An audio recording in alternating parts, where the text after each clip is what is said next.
Pays sahélien aux trois quarts désertique, le Niger est au cœur de la problématique du changement climatique avec ses effets dévastateurs qui annihilent quotidiennement les efforts de développement d'un peu plus de 21 millions d'habitants.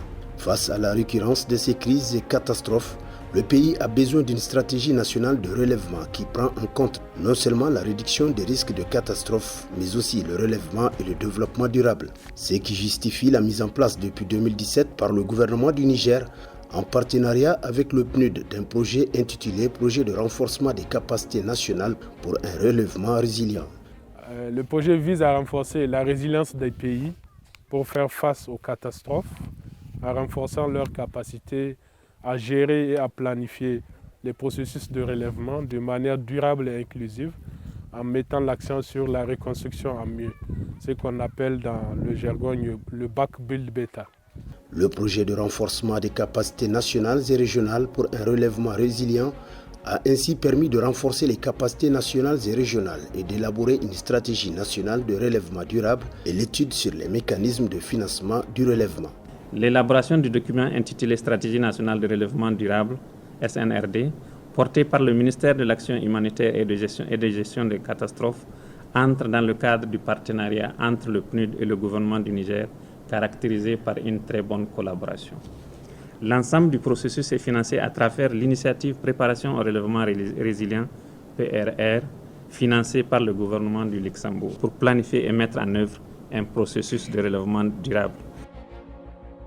Une soixantaine de cadres nigériens a été formée dans l'évaluation des besoins post-inondation selon la méthodologie PDNA, Post-Disaster Needs Assessment, évaluation des besoins après une catastrophe, l'adaptation des guides sectoriels au contexte du Niger et le développement d'une application mobile pour la collecte, le stockage et le traitement des données.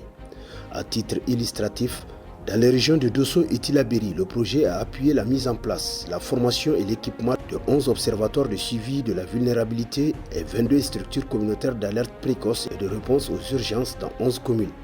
Former et doter les communautés de matériel de collecte et de transmission de données tels que des pluviomètres, du matériel informatique et des smartphones. L'avantage de ce pluviomètre, c'est qu'il permet aux paysans de connaître les pluies utiles pour commencer à semer. Avant, on creusait à la main pour évaluer la quantité de pluie et on fait des erreurs. On ratait les ensemencements. Par le passé, on gaspillait les semences, puisqu'on fait des mauvaises évaluations de la pluviométrie. Mais avec ce dispositif, tout se passe bien. On sait à présent que les pluies utiles pour s'aimer se situent entre 20 à 25 mm. À Delitouane où nous sommes aujourd'hui, il y a eu l'appui à la mise en place de l'OSV et de 2 SCAPERI, dont celui de Delitouane. Il y a eu la formation aussi des membres de ces structures-là. Il y a eu l'appui matériel de collecte de données, c'est-à-dire les pluviomètres et les smartphones pour la collecte des données des situations. Dans le cadre de la reconstruction en mieux de 60 maisons familiales dans le village de Albarkézé, commune rurale de Tanda, le projet a appuyé la formation de 20 maçons locaux dans la construction en terre stabilisée pour appuyer les communautés. Ces maçons, équipés en matériel de travail, ont été structurés en groupements d'intérêt économique afin de mieux s'organiser pour apporter leur contribution dans la reconstruction en mieux des logements de communautés victimes d'inondations et d'avoir des revenus. Le projet nous a donné des kits composés de brouettes, pelles, casques, chaussures, tenues, etc.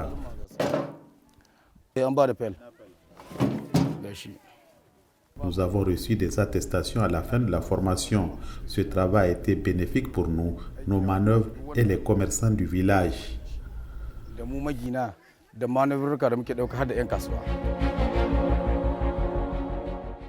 Par ailleurs, dans le cadre de la coopération Sud-Sud, les services techniques déconcentrés et des femmes membres des groupements féminins maraîchers et de transformation des produits agricoles ont bénéficié d'un voyage d'études et de partage d'expériences au centre Songoï de Porto Novo au Bénin en vue de renforcer leurs connaissances dans la chaîne de valeur, production, transformation et commercialisation des produits agricoles entre les deux localités. L'assurance agricole indicielle dans le cadre du transfert de risques et de protéger les producteurs agricoles. Le projet a lancé le processus de mise en place de l'assurance agricole indicielle au Niger à travers un atelier national de partage d'expériences et de sensibilisation des acteurs dans le domaine. Le projet de renforcement des capacités nationales pour un relèvement résilient est financé par le gouvernement du Luxembourg et mis en œuvre par le PNUD en collaboration avec le gouvernement du Niger. Nous sommes ici à Delitondi dans la commune rurale de Simiri où cette plateforme multifonctionnelle permet entre autres la production d'énergie, la création d'emplois, l'allègement des tâches aux femmes, le gain de temps pour les femmes pour faire le maraîchage, l'augmentation des revenus à travers les comités de gestion, l'éclairage public et l'alphabétisation des communautés. Je suis venu moudre le mil. Avant, tout le travail se faisait difficilement à la main avec nos pilons. Il faut d'abord moudre les céréales, chercher de l'eau et du bois pour faire la cuisson. Avec cette plateforme multifonctionnelle, en 3 à 4 minutes, on obtient la farine. On remercie infiniment le projet. Avant l'installation, pour moudre leurs graines, ils se déplacent également. Ils partent jusqu'à Zimba, à 4 km d'ici. Maintenant, avec la plateforme multifonctionnelle, en 5 minutes déjà, la femme a sa farine. Donc, vous voyez qu'il y a un gain en temps et ça allège également les souffrances des femmes. Il y a eu aussi l'aménagement de ce site maraîcher où nous nous trouvons aujourd'hui. C'est un site maraîcher de 2 hectares.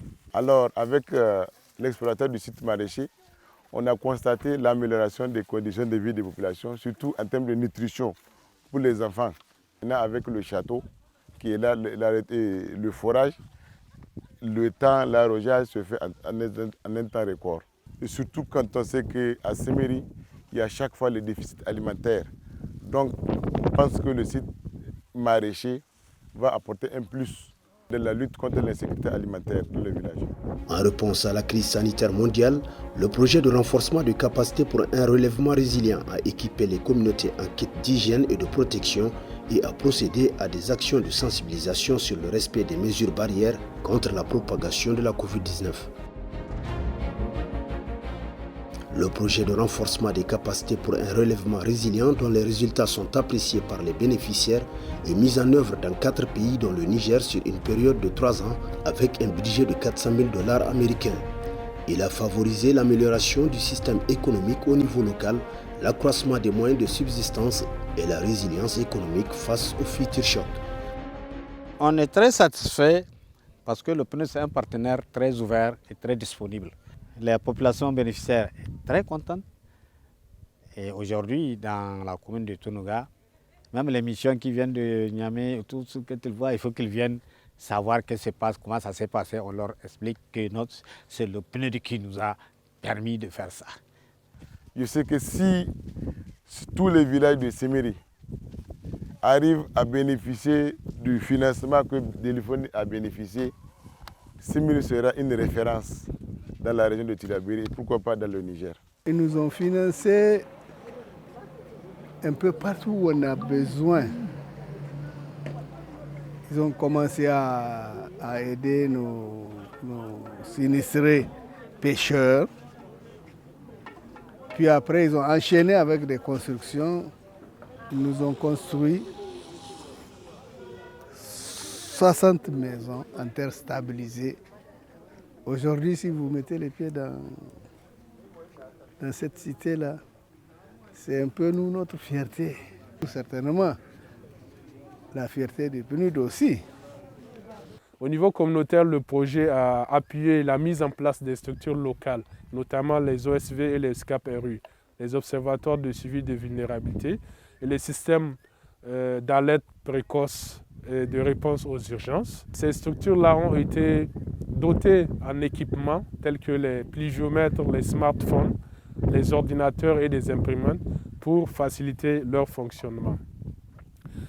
Toujours au niveau communautaire, le projet dans sa philosophie de reconstruction en mieux, une 60aine de maisons ont été reconstruites en terre stabilisée dans la commune de Tanda, sur le site de Albert Keizé, qui sont plus résilients face aux inondations.